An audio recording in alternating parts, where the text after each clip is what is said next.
Hello everyone, and welcome back to another King's Dominion video. So, a lot of stuff is happening, and well, not all are good. They fired their park president, Pantherian is delayed until who knows when, and overall, this park seems to be slipping a little bit. Now, you all know why I made this video in the first place, and while I would like to cut to the chase, I would just like to recognize how utterly disrespectful it is for Six Flags to fire all their park presidents through whatever new portfolio they're cooking up. Including these mass layoffs, Six Flags America closing, and probably another coaster purge at the end of 2025 as well. Alright, now that we have all that out of the way, let's talk about what I've been wanting to talk about for a while. I've just been trying to find the right words to use. Pantherian has been closed for all of the 2025 season so far, and we don't even have a prediction for when it will open. And trust me, they lied about theming being the issue. Apparently late into testing, probably literal days before pass holder preview, the lift motor blew for the cable lift, and they are waiting on a part from Intamin. Knowing the financial situation right now with Europe and the tariffs and whatnot, I wouldn't be surprised if this takes a bit longer than we're expecting. If I had to make a guess, I'd say maybe late June at the very earliest, but it could be later than that. We don't know, honestly. For my summer trips, I am planning a weekday trip to Carowinds in late June, a King's Dominion and Six Flags America trip in July, and another weekday trip in August, in case Pantherian isn't open for the one in July.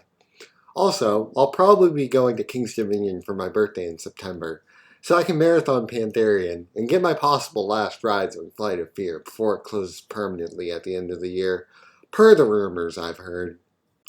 And I just want to say that I really hope that Pantherian isn't on the chopping block.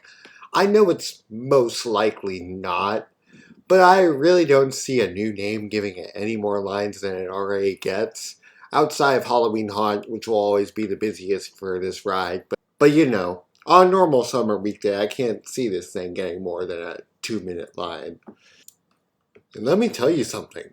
I will be there opening day, as long as King's Dominion announces it. As soon as Pantherian is off that scheduled ride closures page, I'll scream in joy, get off my butt, drive 3 hours up to King's Dominion, and ride my #1 coaster. Yeah, this is my #1 coaster. I don't think I made that clear enough, but maybe I did. I just don't know if I made it clear enough that this is my #1 coaster. Let's see. Project 305. Truly a spectacle of an experience. It is my #1 and probably always will be, unless Steel Vengeance or Velocicoaster blows me away more. The ride overall is like nothing I have ever experienced before. I had my expectations set high, and they were absolutely blown away by this masterpiece of a roller coaster.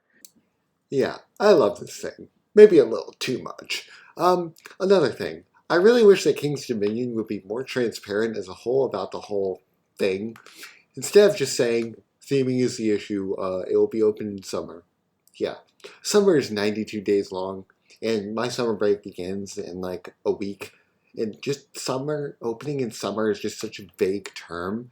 To say that announcement is vague is the understatement of the century. It is very corporate-like and not revealing at all to the actual problem. I get that it's corporations doing corporation things, but it's not okay to hide something so massive and so, like, loved. Like, okay, imagine this. Imagine there was some kind of movie or something everyone loves, okay? Imagine if the studio who made that movie just announced that, okay, it's going to be delayed until summer. We just have to finish it up. We're not going to give away any information. You know what I mean? I mean, it just kind of rubs me the wrong way. I don't know. Your biggest coaster is down because a piece of the lift hill broke, and you're just going to say, we need to fix the theming. It'll be done in summer. Like, come on, be reasonable, Six Flags. Give us the actual reason, and maybe we wouldn't be so hard on you. I know I wouldn't. I hope they give us an update soon, and maybe a predicted opening date, just so we can set our trip calendars accordingly, and so they won't have to frustrate anyone else that they already have. Anyway, I think I'm done ranting. To end things out, it is a massive shame that Pantherian is closed, especially for their 50th anniversary. I really hope that they get that part soon and can maybe start testing in mid-June. But honestly, we really don't know. They've chosen to be silent about this. It's just the way it is. We just won't know until it opens, and even that may be in June, July, or even August. They have left us completely in the dark. And to me, as a loyal fan of King's Dominion and Pantherian, that is extremely frustrating. Anyway, that's all for today. Make sure to like, subscribe, and share for more content in the future. Comment your thoughts about the Pantherian closure, and I'll see you next time.